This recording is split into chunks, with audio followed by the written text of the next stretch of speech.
بسم اللہ الرحمن الرحیم۔ کسی نے پوچھا مولانا غصہ بہت آتا ہے، غصے کا علاج کیا ہے؟ غصے کے علاج بہت سارے ہیں۔ آپ پوچھیں اگر ماہر نفسیات سے، وہ غصے کا علاج بتاتے ہیں کہ صبح صبح ماہ رمضان ہے، آپ آفس جانے سے پہلے سحری کرنے کے بعد 5 سے 7 منٹ کے لیے گہری سانس لیجئے۔ یہ سانس لیجیے آپ اپنی ناک سے اور خارج کیجیے اپنے منہ سے۔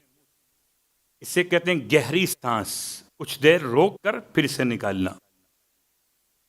اس سے کیا ہوگا؟ اس سے انسان کے ذہن میں جو ایک ٹینشن پیدا ہو رہی غصے کی بنیاد وہ کور ہوگی۔ لیکن روایات کے لحاظ سے غصے کا علاج کیا؟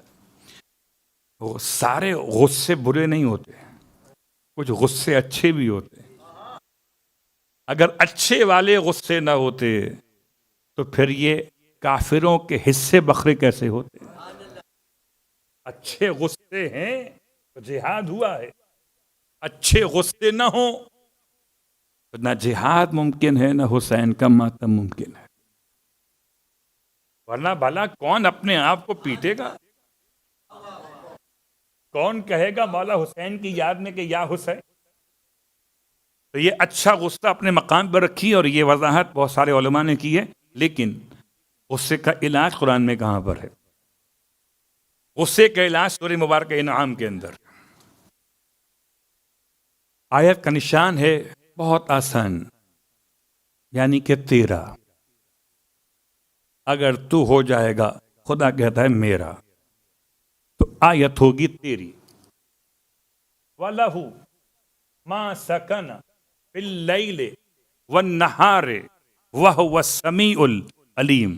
چھوٹی سی آیت ہے، اور ہمیں اور آپ کو چھوٹی چھوٹی آیتیں اچھی لگتی ہیں جو یاد ہو جائیں۔ وہ الگ بات ہے، حصے بڑے بڑے اچھے لگتے ہیں، اگر آیتیں چھوٹی چھوٹی اچھی لگتی۔ وَلَهُ مَا سَكَنَ فِي اللَّيْلِ وَالنَّهَارِ وَهُوَ السَّمِيعُ الْعَلِيمُ۔ یاد ہو گئی؟ ہے اس کے لیے لہو ما سکنا، جو رکا ہوا ہے، فی اللیل والنہار، دن اور رات میں جو رکا ہوا ہے، سب خدا کے لیے۔ وَهُوَ السَّمِيعُ الْعَلِيمُ، وہی سننے والا بھی ہے، وہی جاننے والا بھی۔ اس آیت کے کرامتیں اتنی ہیں، اس کو میں غصے کے علاج کی آیت کہوں، آیت دفع غضب کہوں، آیت دفع خشم کہوں، آیت دفع خشم اور غضب کے علاوہ سکون حاصل کرنے کی آیت کہوں۔ کتنی بار پڑھنی ہے؟ بہت مجرب ہے یہ آیت، اور کمال یہ کہ اس آیت میں فیگر کوئی نہیں ہے، جتنی مرتبہ چاہیں پڑھیں، پڑھتے چلے جائیں۔ سورہ انعام آیت نمبر 13، آیت نمبر 13۔ میں سمجھتا ہوں کہ 14 مرتبہ درود پڑھیں اول میں، اور 14 مرتبہ پڑھیں آخر میں۔ جب درود اس سے کور کرے گا 14 کا مل کر، تو یہ 13 کام کی ہو جائے گی۔ اور کم از کم اس آیت کو 13 مرتبہ پڑھ لیجیے،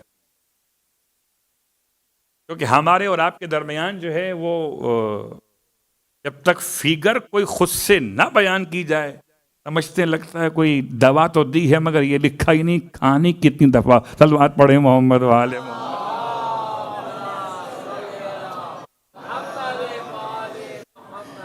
تو اس میں علماء نے بیان نہیں کیے، میں اپنی طور سے کہہ رہا کہ 14 مرتبہ درود اول اور 14 مرتبہ آخر کا درود۔